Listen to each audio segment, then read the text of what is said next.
MLA దగ్గర నుంచి కార్యకర్త దాకా. కారణం, ఏ గడపకు వెళ్ళినా కూడా వీళ్ళు ఎన్నికలకు ముందు ఇచ్చిన వీళ్ళ మేనిఫెస్టో సూపర్ 6లు సూపర్ 7లు ప్రజలు వీళ్ళకి ఇలా చూపించి ఆ ఇంట్లో నుంచి ఒక చిన్న పిల్లాడు బయటకు వస్తాడు, నా 15,000 ఏమైంది అని అడుగుతాడు. ఆ ఇంట్లో నుంచి 2 పిల్లలున్నా 3 పిల్లలున్నా ప్రతి పిల్లాడు బయటకు వచ్చి ఆ తెలుగుదేశం పార్టీ ఇంటికి వచ్చిన తెలుగుదేశం పార్టీ నాయకుడిని కార్యకర్తను ఆ పిల్లాడు కూడా ప్రశ్నిస్తాడు, నా 15,000 ఏమైంది అని.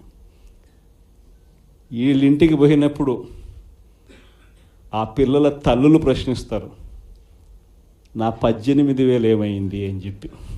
50 ఏళ్ళు నిండిన వాళ్ళు వచ్చి ప్రశ్నిస్తారు, నాకు 50 ఏళ్ళకే పెన్షన్ ఇస్తానన్నా నా 48,000 ఏమైంది అని చెప్పి. అదే ఇంట్లో 20 ఏళ్ళ పిల్లోడు, ఆ పిల్లాడు వచ్చి ప్రశ్నిస్తాడు, నాకు నెలలైనా 3,000 ఇస్తానన్నా 36,000 ఏమైంది, నా 36,000 ఏమైంది అని. అదే ఇంట్లో బహుశా విజయవాడలో కొంచెం రైతులు తక్కువేమో కానీ కొంచెం గ్రామీణ ప్రాంతాలకు పోతే రైతులు కూడా కండువా వేసుకొని వచ్చే ప్రతి రైతు కూడా నా 20,000 సంగతి ఏమైంది అని అడుగుతాడు.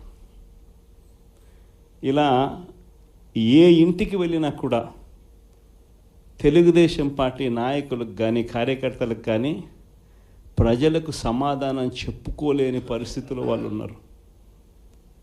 ఎన్నికలప్పుడు ఏదైతే మాట చెప్పాడో ఆ రోజేమో మేము చెయ్యకపోతే మా కాలర్ పట్టుకోండి అని అన్నాడు.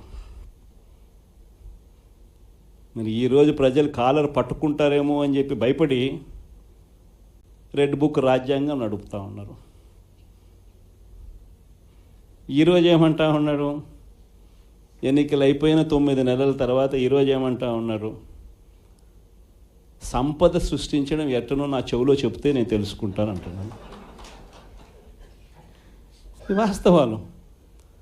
ఇదే మాటలు ఎన్నికలకు ముందు నేను చెప్పా, చంద్రబాబు నాయుడు నమ్మడం అంటే చంద్రముఖిని నిద్ర లేపడమే అని.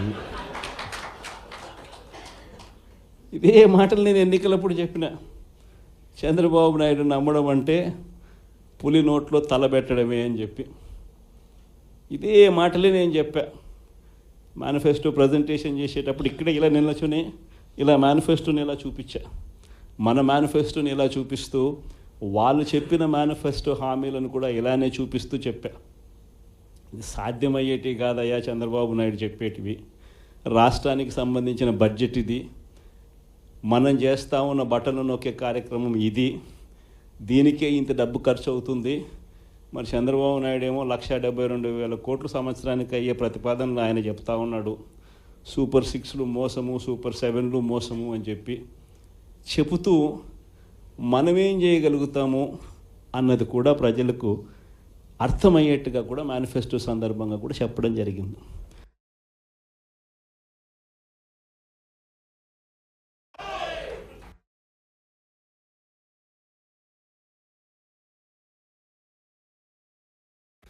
ఈ రోజుకి కూడా నేను చెప్తా ఉన్నా, ఓడిపోయాం పర్వాలా, ప్రతిపక్షంలో కూర్చొని ఉండం అది పర్వాలా, మళ్ళీ రీలు వెనక్కి తిరిగి మళ్ళీ అదే రోజుకు మళ్ళీ తిరిగి వెళ్ళి కనీసం ఇలా జరుగుతుందని తెలుసు కదా ఇప్పుడు ఎలా చెప్తావు అని చెప్తే మళ్ళీ ఆ రోజు వచ్చినప్పుడు ఇదే విధంగానే మళ్ళీ చెప్తా.